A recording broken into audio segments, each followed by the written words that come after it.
Hello friends, welcome to my YouTube channel. Ten tuna kain setting le WhatsApp chung changa thil history chat history of iti aloma ivet diu ham na iten iti aloma mi thot diam khat forward bol khat na bo ki thot thei na che totally iti ivet diu ham chu kain setting je chun abula kona zone ge nehin vet pe win la kachin la thane lung se ten subscribe like share nin bol pe devin kain thume okay kipan ma kamin chule bonga hin kipan ka video ha bula kona hin vet pe jeng ki pa thu ken send to direct in pan pai tau ten iti bol diu ham tele ama se pe na he chai screen na kain pe bangai what sama lu diu ilu chai ten la ti a he chat hung de na chat hung den ten achung langa a 3 dot na khu che chai ten ti a hung ki den na chai pp thil tam ta min hoya che de ham setting a che de na setting a ru cha te hoya che ki de ham ta he account privacy chat notification thil tam ta mi hoya che de ham ti le chat na he che de na chat na che de I che chai ten lo la hi hoi pe na che di ham ta noi pe na chat history ai che di na chat history chai message na ki thot to ho chu aman a delete kha yon la nan na vet the na nang na delete lo wa na vet the ti chu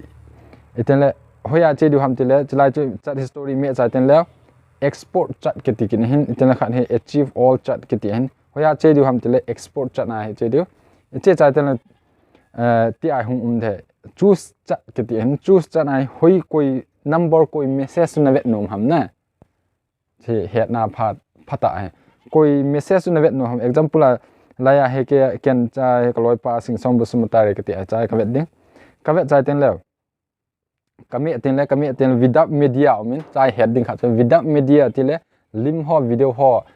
namu thelo a chat le namu da na ten le including media ten le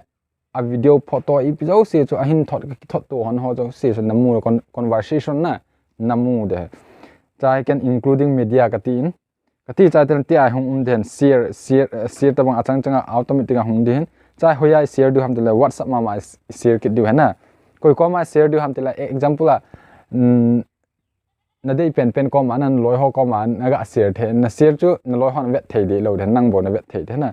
cha example la ken cha he group khana he ka share chai ten ti ai hung de chat history is achieve has a WhatsApp chat with the singsong bosomatari file to this email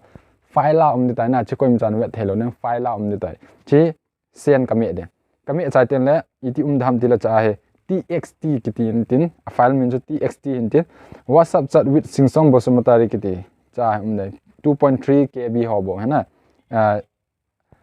tua e hon message thona ele ima pdf file umin file dang da umena cha he wan che txt file hin chi tia jo ten ime ten le internet hoi pe na chuna vet dham na hung ki so in tin internet na lut ngai ta in na me le anoi la ngai hin so in tin chrome na vet da internet na dei de na vet de na tia chuna me tin chrome hama chuna me cha ten le chom khat hung loading de na 2-3 second hung loading de hung lo jo ten la cha he iti ni a ko na chu ka ki ho hon ham ep message na ep iza ve call a ka ki ho hon ham ten ep video ka thona ep lim ka thona po na cha he list na hung de na example la cha he screen a kain pen tabanga hung de chu tabang chu he na phata ha na min mi khat file thot sanga chu min a het nom cha totela na la ana ga thot chu ala ma he na chu he ala pe na na phat chom pila lung sit ten share like subscribe nin bol pe de kain tem ki pa